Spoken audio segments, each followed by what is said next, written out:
s'il y a bien un outil avec lequel Nathalie Lévy aime jouer, c'est sa voix.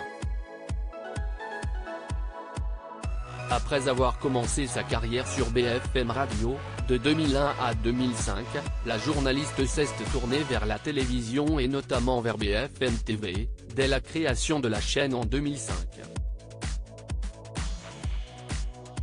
Depuis 2021, elle a rejoint le groupe Canal+ et mène notamment les interviews intimistes de l'émission En Aparté et dont la singularité réside dans le fait que la journaliste est invisible.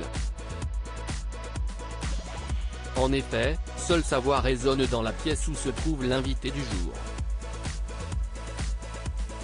Mais contrairement aux apparences, Nathalie Lévy est très loin d'aimer ce timbre si particulier.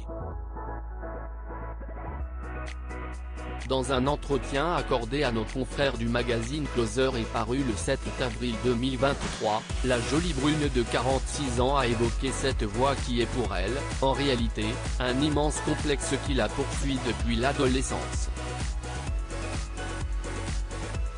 À 15 ans, on veut impérativement être dans les standards de l'ado bien dans ses baskets. Comment ne pas être complexé par cette voix trop grave, trop identifiable? Et puis, difficile de minauder avec cette voix si singulière, a-t-elle expliqué dans un premier temps.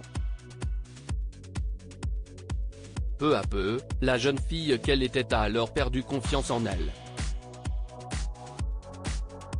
Et si Nathalie Lévy est aujourd'hui fière d'avoir fait de ce complexe un atout de taille, elle admet néanmoins avoir encore un peu de mal à s'écouter. M'écouter m'est inconfortable malheureusement, même les scènes les plus banales du quotidien lui rappellent sa petite particularité vocale. Encore aujourd'hui, il arrive qu'on me dise bonjour monsieur au téléphone, a-t-elle ensuite révélé. Bien qu'elle assume totalement sa voix professionnellement parlant, Nathalie Lévy ne peut supporter de s'entendre lorsqu'elle est chez elle, entourée de sa famille. Quand mon mari regarde En Aparté, je change de pièce.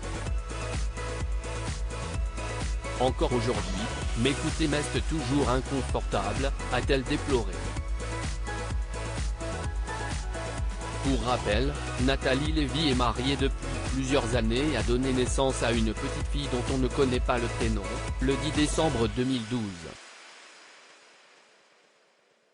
Sur son compte Instagram, la journaliste poste régulièrement des photos de sa fille, tout en protégeant son anonymat.